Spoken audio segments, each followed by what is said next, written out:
अंधु बाबा जे सब फूल के उजर चादर पर झोली से निकाल के बिछा देने रहे। मायावी लीलाधारी धर्मराज बाबा अंधु बाबा अपना चादर बिछा के हुए पाकर के छाव में सूत गेल रहे।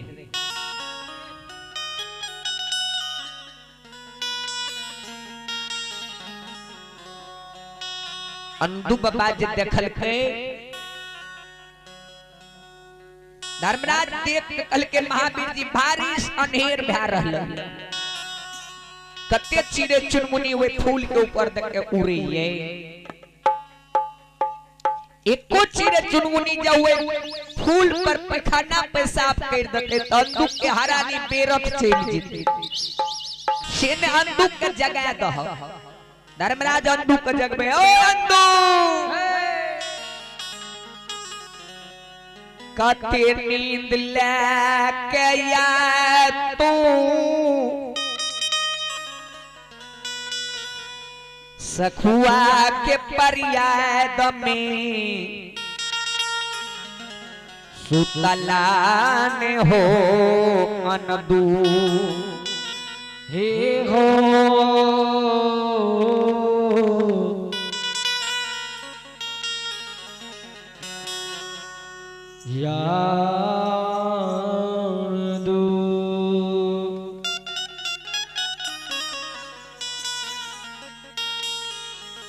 कते नींद लेके तू या सुतल छ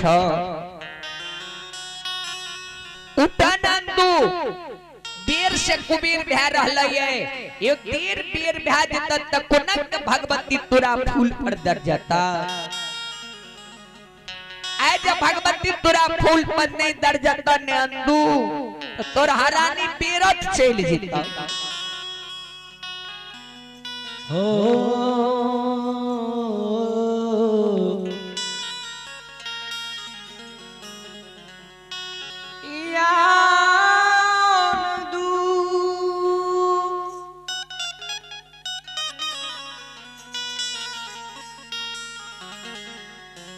अंधु उठ के फूल के समेट के झोरी में लेने चलने। अंधु बाबा के नींद जब टूटे अंधु बाबा जब फूल दुसुमता के तो फूल के कोरही फुला फुला भोपड़ा बनल रहे। अंधु बाबा के मन में रहे फूल कुम्हला जते तो हम सखुआ नगरी नहीं जीबे नहीं जेबे तो धर्म के पंजार बेनी का नहीं बनते नहीं बनते बेनी धर्म के पंजार तो हमरे घर में धर्मराज रह जीते। एक के लिए अंधु बाबा फूल के देख के खुशी भै गेलै आनंद भै गेलै। अंधु बाबा नहीं आय लागे छे भगवती फूल पर दरेज जीते। सब फूल के समेट के अंधु बाबा झोरी में लेलखिन। झोरी में लाके अंधु बाबा फूल के लाठी के थेगनी देने सखुआ नगरी के जा रही। आलाठी के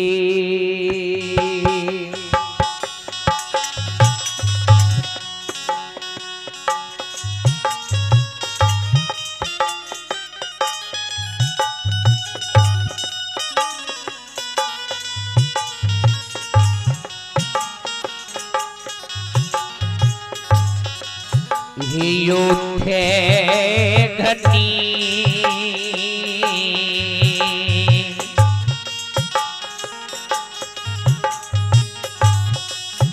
आथे घने जाइए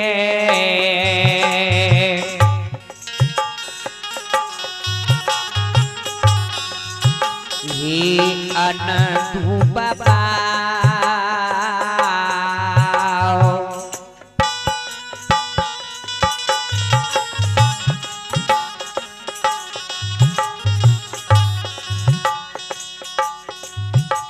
हो जाइए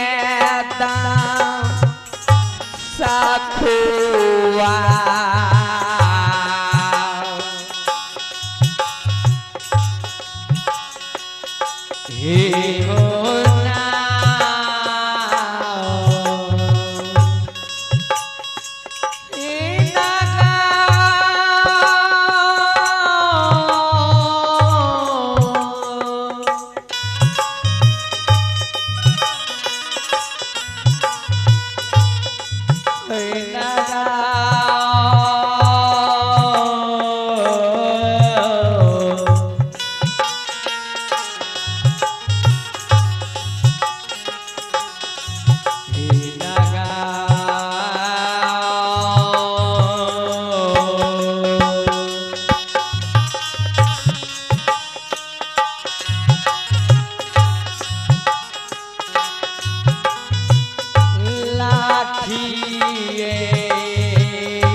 लाठी के ठगनी ठगने अंतु बाबा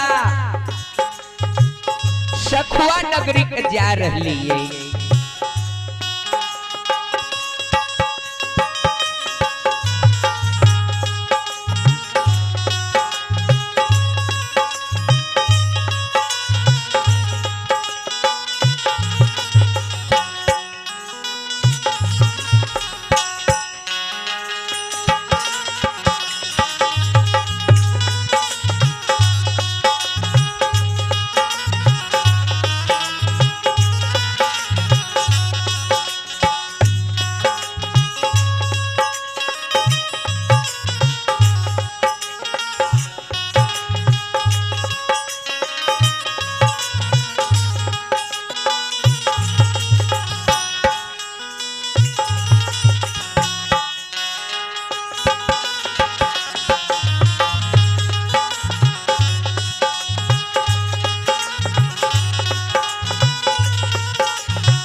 श्रोता बंधो अंतु बाबा ये का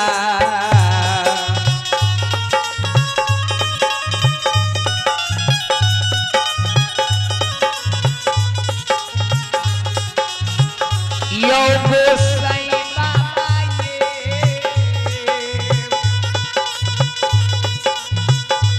ये धप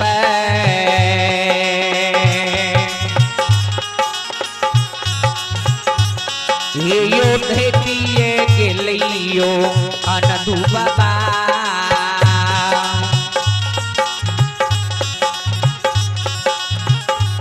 ये धापा तो सारा बो हो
झुमिए गेले अनदू बाबा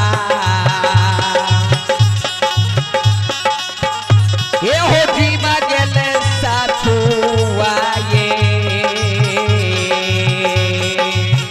ये ना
अनदू बाबा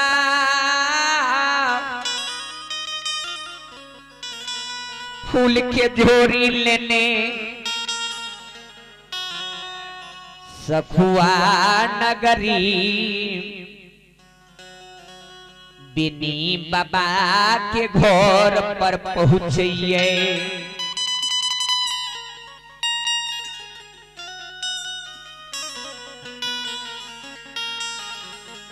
अंदू बाबा जी फूल के अड़हुल फूल मुट्ठी में लेने बेनी बाबा के आंगन जहिना पहुंचले सबसे पहले भगवती के घर पर फूल के फेंक दिलके अंदू बाबा के जब बेनी बाबा के माय देखल के निकल के अंदू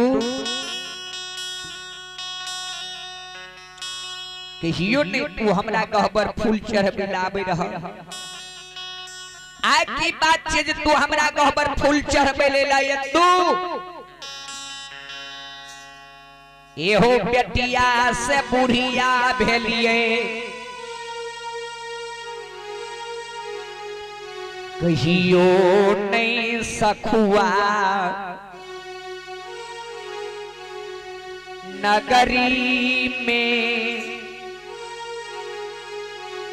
मलिया के फूल चढ़बैत देखलिए हो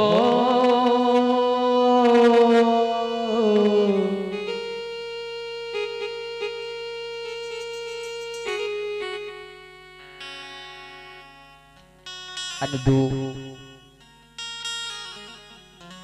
बेनी बाबा के माय के बानी सुन के हंस के अंदू बाबा कहिए हे के माय बेनी के माय एक नितो दिना 64 भैक के फूल चढ़ा के जाय रहिए लुट रहिए तबो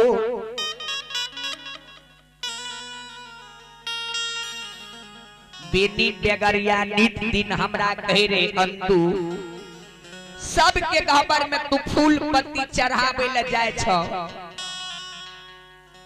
हमरा गहबर में तू किया न फूल चढ़ावे ले जाय छ श्रोता बंधु अनंतु जब तू हमरा भगवती के गहबर में फूल चढ़ा के लुट भरनी त गांव में तोरा एक डाला खोछा मिले छ हमरा गहबर चढ़ा के लुटवा तो 64 में देखे जब भगवती के दिल 1000 लक्ष्मी धन गाइए जय गाय के ले रूप पकड़ ले भा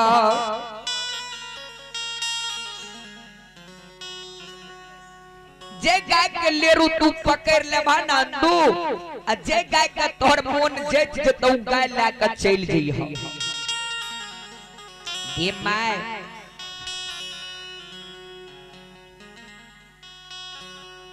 एक तोरे बेटा के कहल पर हम सखुआ नगरी फूल चढ़बे एलियो। बेनी बाबा के माय कहे अंधु ए भगवती के तेल धान पीत कमी छै कोनो, एगो के बदला दुगो तू गाय ले ली हो, मगर नित दिन तू भगवती के गहबर में फूल चढ़वे लाबो। बेनी बाबा का सह मिल गेले।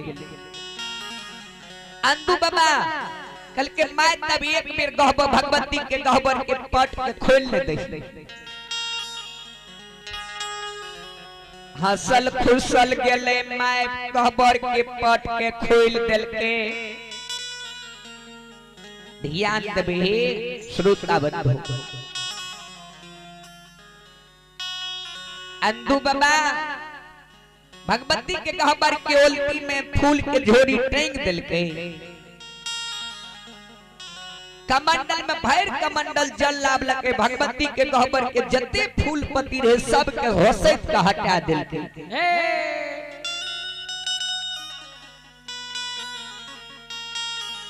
गहबर कनी पपोए छके अंधु बाबा रेच रेच के 5 रंगल के अड़हुल फूल चढ़ा दिल के। ध्यान देबे फूल के चढ़ा के अंधु बाबा धूप दीप जला दिल के 10 कल जोड़ के भगवती के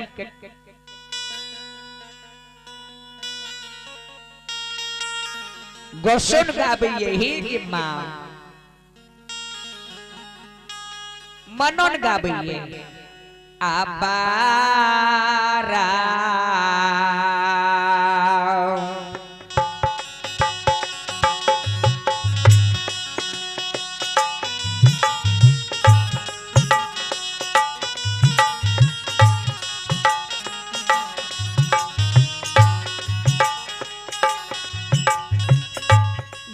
भगवती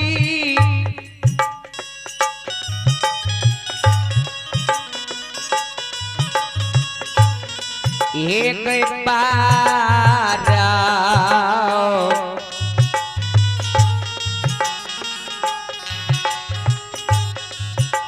ये आसरा गए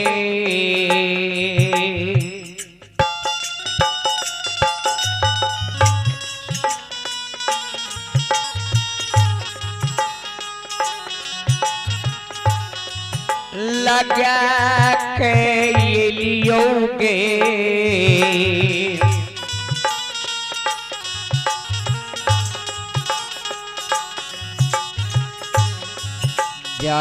जगदम्बा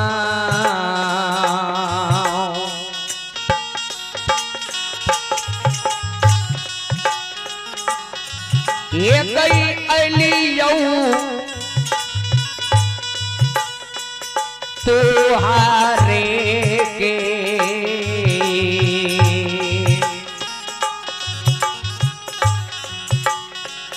गा गई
गई का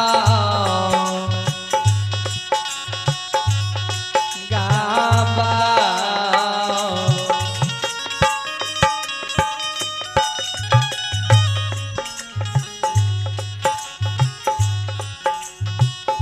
अंधु बाबा दसो कल चोर के भगवती के मनन गावैये बिसहेर हे गए माईयो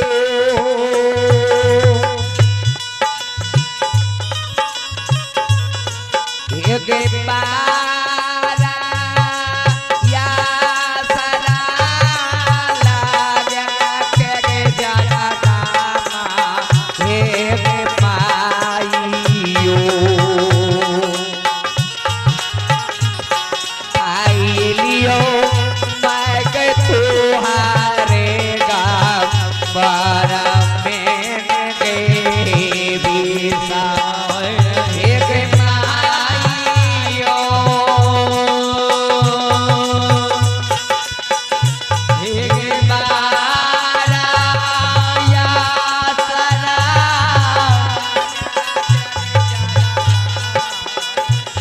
लगा कर जगदा हे गए माईयो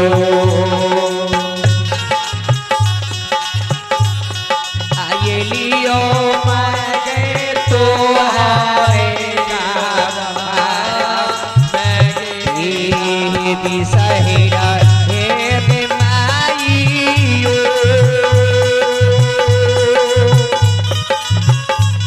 हे गए का बेरा आधारा सहारा दियो मैं गए भगवती हे गए माईयो आता ही मैं गए कहबर घर में गए बिसहेरा उड़ गए माईयो ये गए का बेरा आशा देयो मैं गए भगवती हे माईयो अतियो मैं गए गावर घर में गए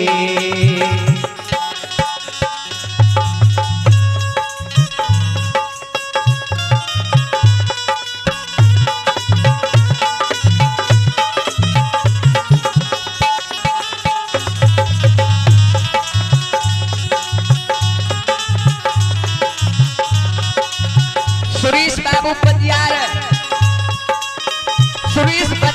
हसनपुर अपने आवाज के सुने छिए जगह चल रावे के कृपा करबे सुरेश भगत अपने आवाज के सुने छिए जगह चल रावे के कृपा करबे सुरेश बाबू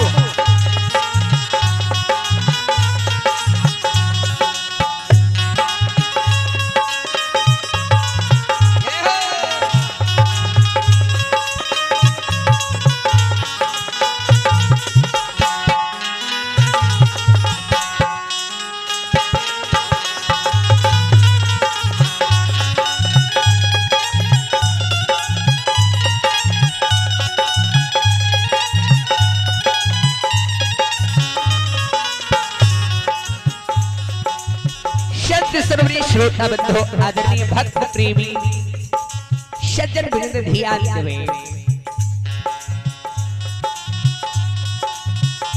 अंधु बाबा जी भगवती के मनन गायब कर सुनबैये साधु बहिन बंदी बिसहर के टोली सिंहासन डोले लागले इंद्रपुर छोड़ कर साधु बहिन भगवती शखुआ नगरी बेनी बाबा के धर्म कहबर में पहुंचिए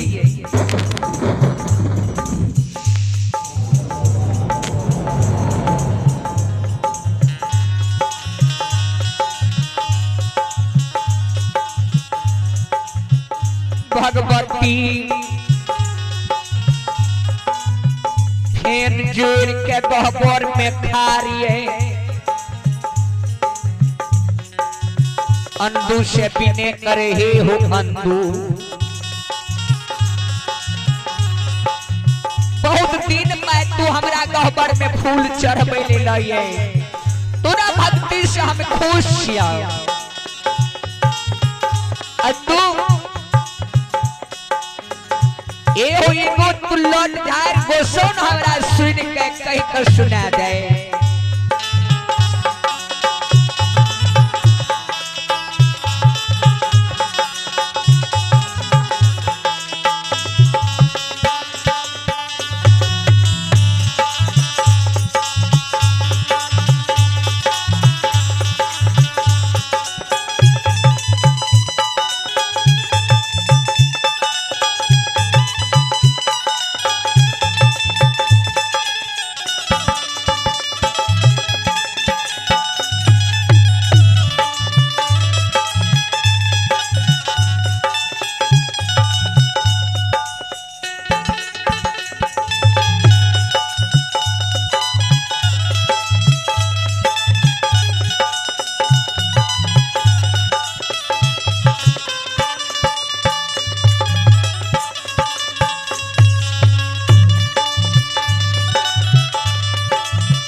बहुत दिन पहला तू एगो हमरा लौट झार गोसुन सुना दे।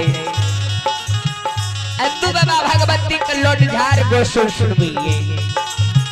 ये कहाँ माला हैला गोसावन कहाँ लौटा झार लेके। कहाँ माला हैला माता कहाँ लौटा झार लेके। ये कहाँ माला हैला बिसरा माहे कहाँ लौटा झार लहे माँ। ये माला हैला बिसरा माहे कहाँ लौटा झार लहे माँ। हे माँ कहवा में खिला सोला हो सिंगार हे माँ। हे माँ कहवा में खिला हो सोला हो सिंगार हे। ई पुखरी नहलियै से बकहार लोटा झूड़ा झारल हो।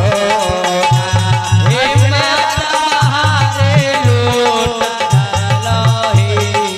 ई पुखरी नहलियै से बकहार लोटा झूड़ा झारल हो।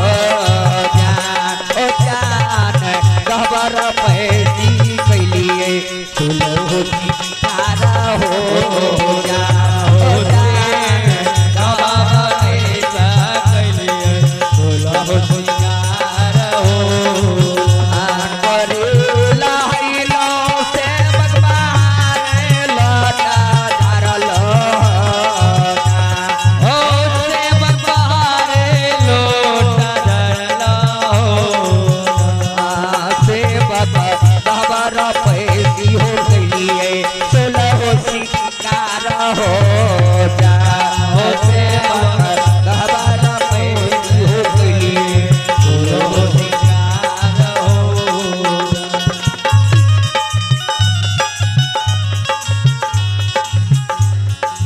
चलिए दान के दौर में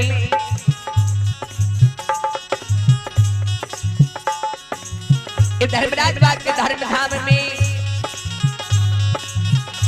आदरणीय मिथिलेश बाबू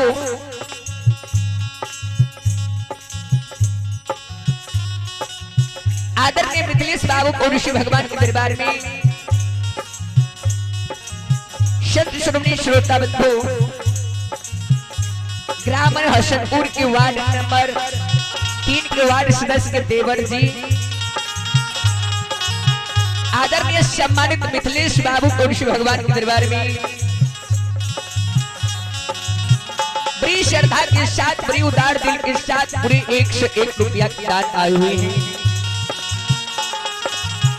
श्रोता बंधु आप है कर्ता महोदय मिठू कुमार मिट्टू शर्मा गुरु श्री भगवान के दरबार में बड़ी उदार दिल के साथ पूरे 101 रुपया दान हुए हैं। मां सुस्ती दानी दाता के मन की मनोकामना को पूर्ण करे।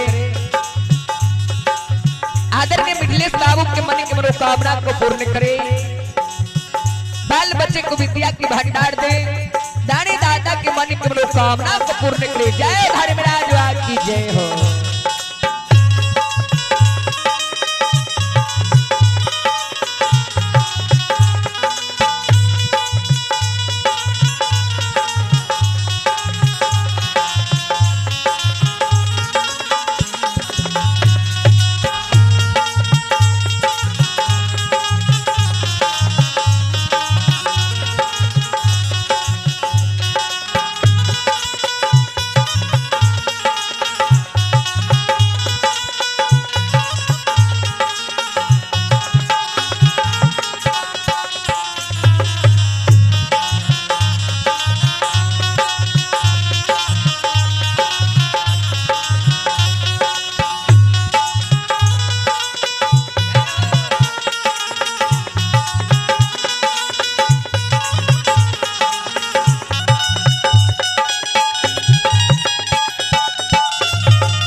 खुश धार